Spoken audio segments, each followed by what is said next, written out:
Hey guys, welcome back to another amazing video. In this quick tutorial, we are going to learn how you can fix Discord failed to update. So the process is quite easy. Make sure that do watch the video till the end in order to get it properly. Alright, so first of all, press the Windows plus R and the one box will be popped up. Now you have to type %appdata% and hit enter.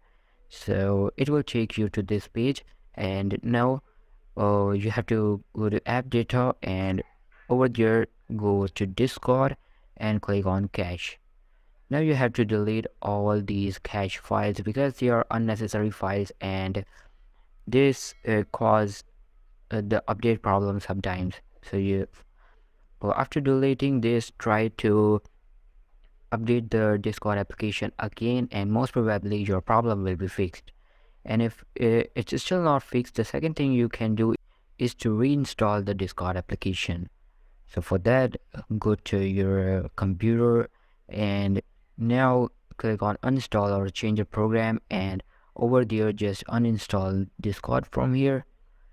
Just uninstall it and now get a new version of the Discord. So this is basically how you can fix the update problem over on Discord. So all for today's video guys, make sure to give this video a huge thumbs up, subscribe to our channel. Thank you so much for watching.